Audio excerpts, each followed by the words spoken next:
And welcome. Let's start with our big story this hour. The winds of normalization are gaining speed after the United Arab Emirates and Bahrain normalized ties with Israel. The Israeli Prime Minister Benjamin Netanyahu is in Washington, D.C. to attend a lavish White House ceremony. The broker of both the peace deals, Donald Trump, has hosted a ceremony to mark the establishment of Israel's relations with the UAE and Bahrain. The foreign ministers of the two countries are expected to join him. They will be signing a normalization agreement, which is being called the Abraham Accord. Now, this will be Israel's third and fourth such peace treaty with Arab states. Israel signed a similar deal with Egypt in 1979 and one with Jordan in 1994.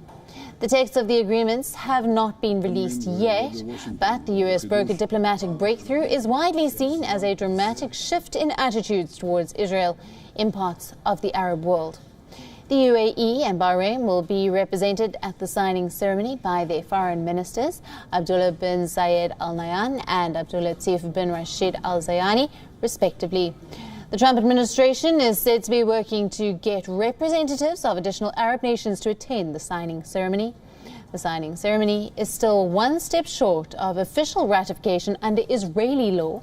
According to the legal experts, the normalization law requires the imprimatur of the cabinet and the Knesset for official peace treaties. But support for the agreement is very high in the Knesset and crosses partisan lines, so approval is expected to be overwhelming.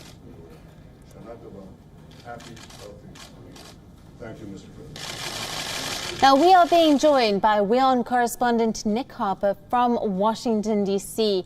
Thanks for being with us, Nick. The UAE and Bahrain will be signing the normalization agreement with Israel, known as the Abraham Accord. Now, this is a historic moment, and Prime Minister Netanyahu is in Washington for the ceremony. Take us through the significance of this accord. Yeah, certainly a very historic day, a very significant day for all four countries that are involved in this.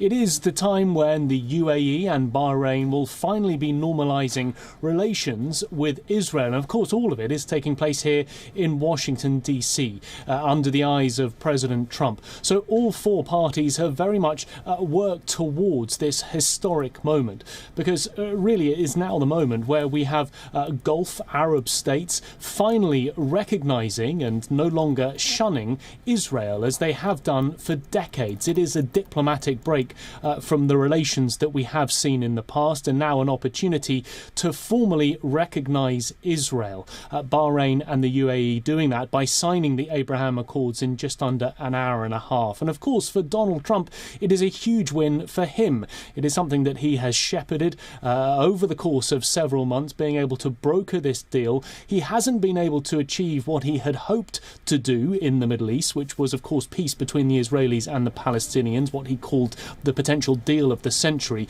But what he has been able to do for the Israelis is achieve a normalization of relations between Israel and Bahrain and the UAE, representing just some of the Arab Gulf states. So it's a huge move forward. As you mentioned, there is still work to be done, but today is the day where we will have that photo opportunity and the official moment when the foreign ministers of those two Gulf states will meet with Prime Minister Benjamin Netanyahu of Israel and President Donald Trump and sit down at the White House and sign those Abraham Accords.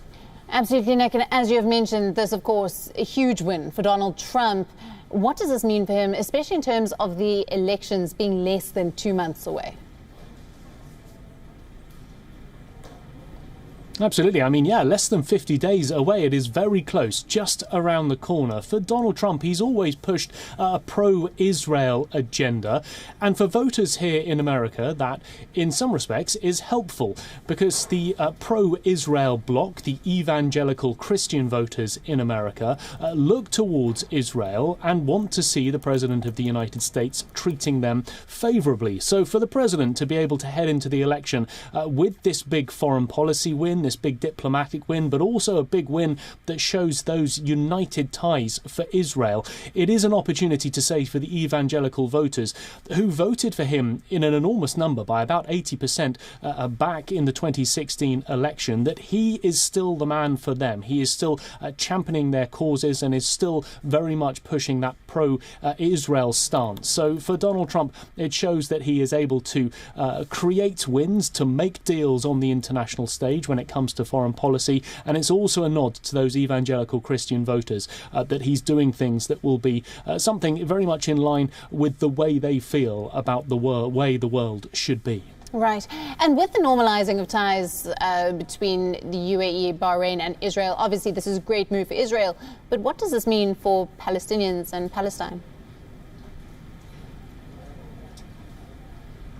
Well, very bad news for the Palestinians, and they have been unhappy about this. They've made a number of comments over the last few weeks, as we first of all saw the UAE and then Bahrain saying that they would normalise relations. The Palestinians feel that they've been treated very unfairly, and they feel that once again the Trump administration has let them down. When there was an initial proposal put forward for some sort of peace agreement between the Israelis and the Palestinians said it very much favoured the Israelis, and they were unwilling to be involved. That got put to one side, and now we're seeing the Trump administration instead focusing on these normalization of relations, which the Palestinians feel is very much not in their favour. So they're not happy with what's being done here. They don't feel that the Gulf states, the traditional Arab allies in the Middle East, are standing with them at this moment, and they certainly don't feel that the Trump administration, from their perspective, has never been on their side, is certainly doing nothing further to try and achieve that peace agreement that Donald Trump at one stage said was something he was hoping to achieve during his first term. Right, Nick, thank you very much for joining us for all the latest coming out of Washington.